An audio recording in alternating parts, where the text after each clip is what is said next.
ট্রাম্পকে ভোট দিয়ে যাদের আশা ছিল পরিবর্তনের 1 বছরের মধ্যেই তারা হতাশা অনুভব করছেন।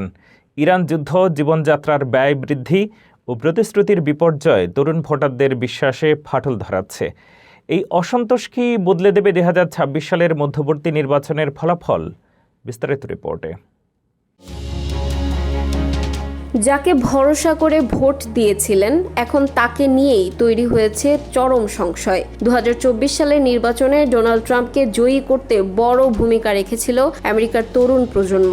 কিন্তু ট্রাম্পের দ্বিতীয় মেয়াদের 1 বছর পার হতেই সেই তরুণ সমর্থকদের বড় একটি অংশ এখন বলছেন, আমরা প্রতারিত হয়েছি।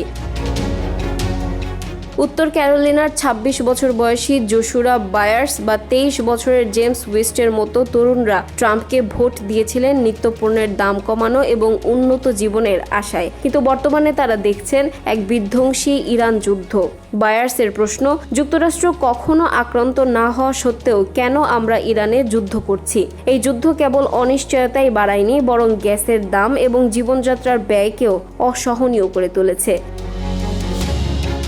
এক সমীক্ষায় দেখা গেছে 18 থেকে 29 বছর বয়সী তরুণদের 70% এখন ট্রাম্পের কার্যক্রম নিয়ে অসন্তুষ্ট।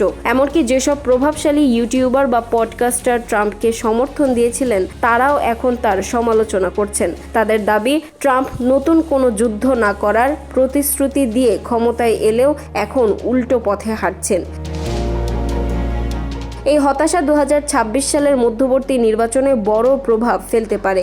অনেক তরুণ ভোটার এখন বলছেন তারা আর ভোট দিতেই আগ্রহী নন। তারা মনে করছেন তাদের ভোট কোনো পরিবর্তন আনতে পারছে না। ট্রাম্প কি পারবেন তার এই তরুণ ভোটারদের আস্থা ফিরিয়ে আনতে, নাকি ইরান যুদ্ধই হবে তার রাজনৈতিক জনপ্রিয়তার পতনের কারণ?